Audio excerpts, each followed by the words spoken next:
And we're joined now by former Reds player and coach Dave Collins. Dave, take our poll question. Now that the Brewers have pulled even in the win column, does that mean the Reds will finish in last place as you see it by October 4th, 5th, whatever the last day of the season is? From what I've seen so far this season, I believe Milwaukee will finish ahead of Cincinnati, and I believe the Reds will finish in last in the division. Well, the Brewers are healthy now, and when healthy, that lineup is not a last-place lineup. No, not at all. And when they got Lucroy back, they really took off. And he's kind of like Molina is to the Cardinals. He's really calls a great game.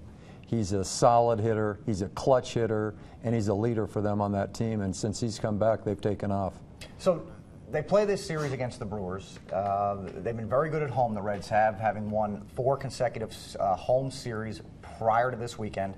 And then they go out and just lay a massive egg. Everything goes right for Milwaukee. Everything seemingly goes wrong for the Reds. A series like that, can it be just swept under the rug and you chalk it up to Milwaukee's hot right now, Milwaukee's healthy right now, this, that, the other? Or is it symptomatic of what's obviously been a greater problem? One thing about this club I've seen for the last 3 years is every time it looks like they're going to do something special, they're getting ready to take off, they turn around and lay an egg. And it's almost like they tease you. They tease you that they're going to really be a contender, and it turns out that they're a pretender. And they don't have, from what I've seen in the last 3 years, they don't have the toughness to maintain a championship caliber club.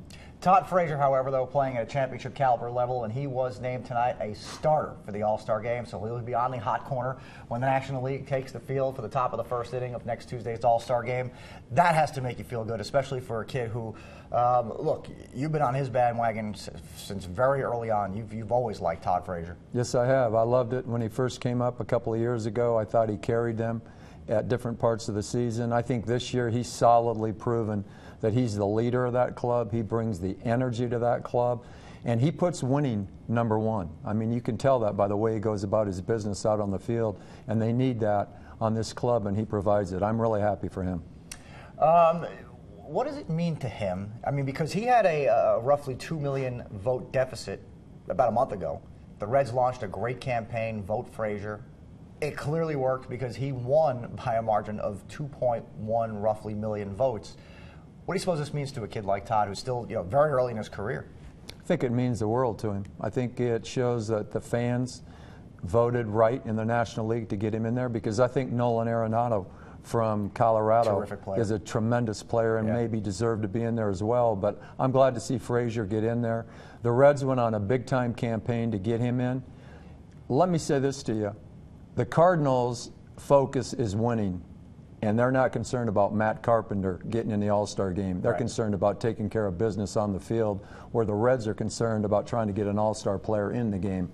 And I think that's a big difference in the two organizations. But you can understand the Reds' point of view on this one with the game being here, wanting to have a starter. So, I mean, I see what you're saying about the Cardinals, but there was a second argument to it as far as the Reds are concerned. No question about it. And I think they had to have a hometown player there. Oh, yeah, and especially the year Frazier's having. And the kid that he is. I mean, he is just, here's a kid that gets the most out of his ability. He's been doubted. Can he maintain staying in the starting lineup? Is he a fluke? Is he a one-year wonder? No, this kid's a solid winner, and he's going to be the leader of this club for a long time. Okay, we'll spend more time, obviously, next week on the All-Star game as it gets closer. Let's talk about the trade deadline. Obviously, it comes up later this month, but certainly that doesn't mean Walt Jocketty can't start making some moves. I'm almost certain he's already started making some phone calls. What would be if you were Walt, what would be the first phone call you'd make regarding which player on this Reds roster right now?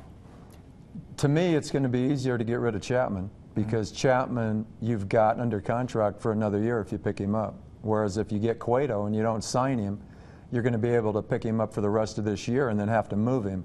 So it's going to be easier to move Chapman. And that's probably the guy that I think Chapman could be a phenomenal starter as well, because he's got he's a Randy Johnson type pitcher.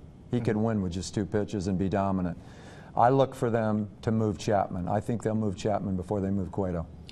What's a possible landing spot for somebody like Johnny Cueto right now, if they were in fact to deal him? I mean, it would have to be a big market situation, somebody who feels that, even after this season, if it's not just a 2-month rental, they would have the money to retain him.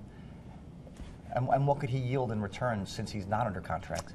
I think a great fit for Cueto would be the Yankees. Yeah. They would love to have another starting pitcher. In that division, it's not a strong hitting division, and I think he would dominate in that division. I don't care what division he's in, he's going to dominate. But I think that's a great fit for Cueto.